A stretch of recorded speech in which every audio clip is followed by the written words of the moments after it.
Hi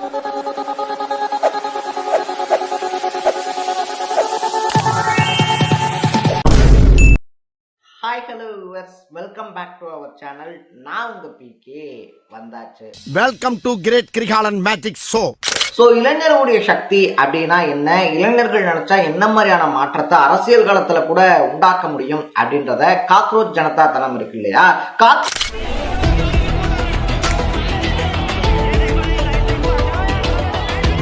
Janata தளம் நிகழ்த்தி காட்டியிருக்காங்க நிகழ்காலத்துல அப்படின்னு சொல்லலாம். சோ இதுவரைக்கும் இந்திய அரசியல் இருக்கு இல்லையா, அரசியல் வரலாறுலயே இல்லாத பெரிய பெரிய மாற்றங்கள் அப்படின்றதையும் பண்ணியிருக்காங்க. சரி, ஓகே. இப்ப வந்துட்டு பார்த்தோம் அப்படின்னா தர்மேந்திர பிரதான் பதவி விலகிட்டாரு. ஆனா அவருடைய இடத்துக்கு யார் வரப்போறா, அவருடைய இடத்துக்கு I am resigning from my post as education minister. யாரை கொண்டு வர போறாரு அப்படின்றதும் ஒரு ரொம்ப பெரிய கொஸ்டின் மார்க்கா அரசியல் களத்துல முன்வைக்கப்பட்டிருந்துச்சு. ஏன்னா கல்வித்துறை அப்படின்றத வந்துட்டு பார்த்தோம்னா மற்ற துறைகள் மாதிரி கிடையாது. பல லட்சக்கணக்கான பல கோடிக்கணக்கான இளைஞர்களுடைய எதிர்காலம் இருக்கு இல்லையா.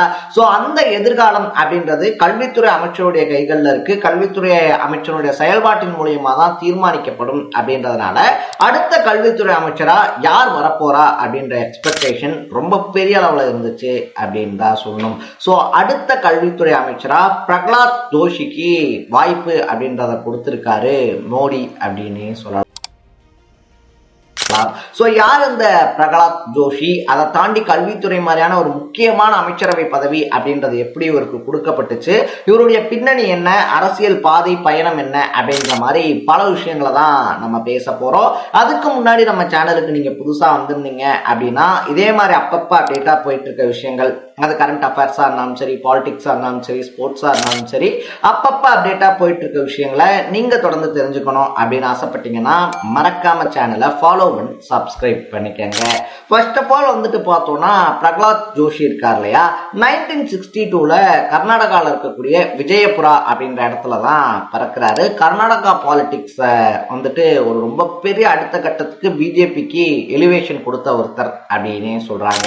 சின்ன வயசுல இருந்தே வந்துட்டு என்னதான் பாலிடிக்ஸ்ல இன்ட்ரெஸ்ட்லாம் இருந்தாலும் கூட பிரகலாத் ஜோஷியினுடைய அரசியல் பயணம் ஆரம்பிச்சது என்னமோ ஆர்எஸ்எஸ்ல தான் அப்படின்னு சொல்லணும். சோ ஆர்எஸ்எஸ் தான் வந்துட்டு பார்த்தோம் அப்படின்னா இன்னைக்கு இருக்கக்கூடிய பல மத்திய அமைச்சர்களை உருவாக்கி இருக்கு. முன்னாடி வந்து தர்மேந்திர பிரதானா இருந்தாலும் சரி, அதை தாண்டி வந்துட்டு ஆதித்யநாத் யோகியா இருந்தாலும் சரி, இந்த மாதிரி பல அமைச்சர்கள் ஆர்எஸ்எஸ்ல வந்து ட்ரைனிங் ஆகி அதுக்கப்புறமா பாஜகக்குள்ள வந்து இன்னைக்கு ரொம்ப பெரிய பெரிய பதவிகள்ல இருந்துகிட்டு இருக்காங்க. சோ அந்த வரிசையில வந்துட்டு பிரகலாத் ஜோஷியும் ஆர்எஸ்எஸ் வளர்ப்பு பிள்ளை அப்படின்னு தான் சொல்லணும். சோ ஆர்எஸ்எஸ்ல வந்துட்டு பார்த்தோம் அப்படின்னா அதிதீவிரமான செயல்பாடு. ஆர்எஸ்எஸ் அப்படின்றத வந்துட்டு பார்த்தோம்னா தன்னுடைய உயிர் மூச்சா எடுத்துக்கிட்டு அதுக்காக அத்தனை வேலைகளையும் செஞ்சவர் பாஜகக்குள்ள என்ட்ரி அப்படின்றத கொடுக்கிறாரு.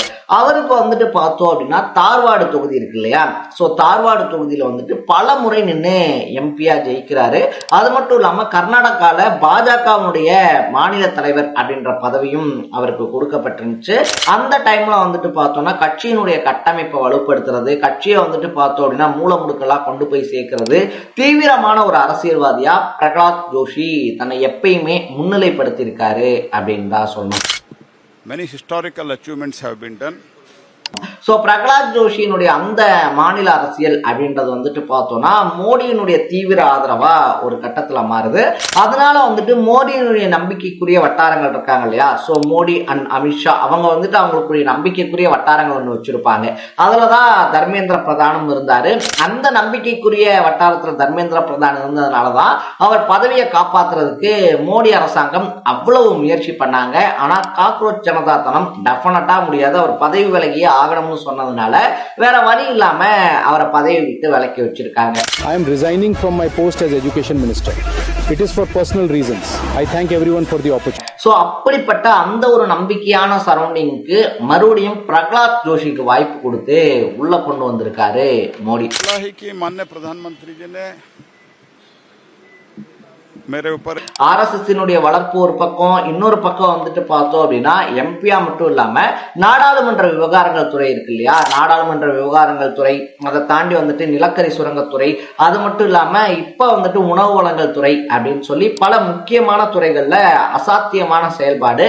அது மட்டும் இல்லாம பிரஷரான விஷயங்கள் வரும்போது அதை ஹேண்டில் பண்ணக்கூடிய விஷயம் இருக்கு இல்லையா, அதை பிரகலாத் ஜோஷி ரொம்பவே நல்லா பண்ணுவாரு அப்படின்னு சொல்றாங்க. அதாவது வந்துட்டு கவர்மெண்ட்டுக்கு ஃபேவரா பண்ணுவாரு, மக்களுக்கு ஃபேவரா பண்ணுவாரா அப்படின்றத நம்ம பொறுத்து தான் பார்க்கணும்.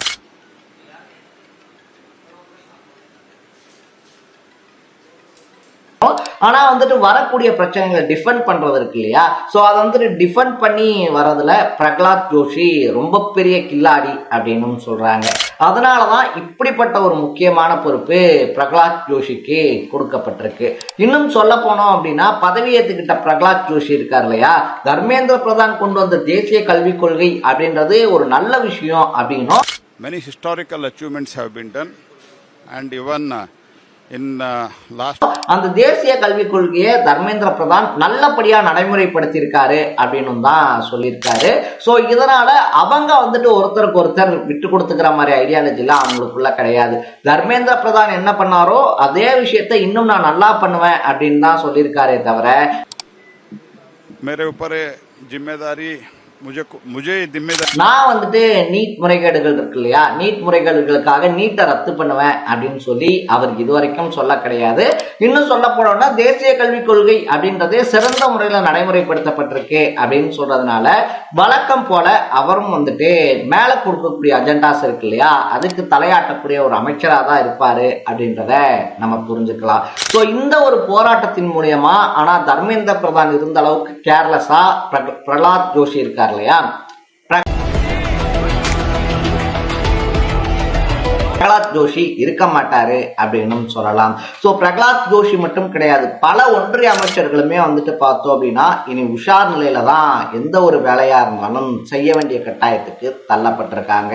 ஆல்ரெடி தர்மேந்திர பிரதானுடைய பதவி விலகல் ஒரு பக்கம் இருக்கும்போது E20 பெட்ரோல் இருக்கு இல்லையா, சோ E20 பெட்ரோலுக்கு அகைன்ஸ்டாவும் ஒரு ப்ராட்டஸ்ட சமூக வலைதளங்கள்ல ஆரம்பிச்சிருக்காங்க ஒரு இளைஞர்கள் கூட்டம். சோ அவங்க வந்துட்டு பார்த்தோம் அப்படின்னா நிதின் கட்கரி பதவி விலகணும் அப்படின்னும், நிதின் கட்கரி பதவி விலகுற செகண்டரி, ஆனா E20 பெட்ரோல் இருக்கு இல்லையா, E20 பெட்ரோலை வந்துட்டு கொடுக்க கூடாது, ஒரு நல்ல ஃபியூயல் தான் எங்களுக்கு வேணும் அப்படின்ற கோரிக்கைகளை முன்வச்சும் சோசியல் மீடியால மறுபடியும் ஒரு E20 पेट्रोल की मिलावट को लेके देश की ऑटोमोबाइल इंडस्ट्री बहुत बड़े धक्के में கவர்மெண்ட்டுக்கு எதிராக உருவாக்கிட்டு இருக்காங்க. அது எந்த அளவுக்கு முன்னெடுத்துட்டு போகுது அப்படின்றத நம்ம வெயிட் பண்ணி தான் பார்க்கணும். சோ பிரகலாத் ஜோஷியினுடைய கல்வித்துறை அமைச்சர் வரவு அப்படின்றது ரொம்ப பெரிய எதிர்பார்ப்புகளோட வந்திருக்கிறதுனால அவர் என்னென்ன மாதிரியான முன்னெடுப்புகளை பண்ண போறாரு அப்படின்றத நம்ம வெயிட் பண்ணி தான் பார்க்கணும்.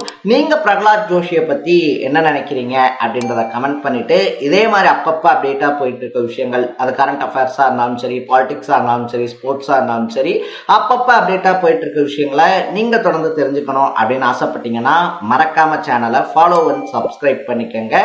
நாளைக்கு இன்னொரு இன்ட்ரெஸ்டிங்கான வீடியோவோட சந்திக்கலாம். தட பை பை.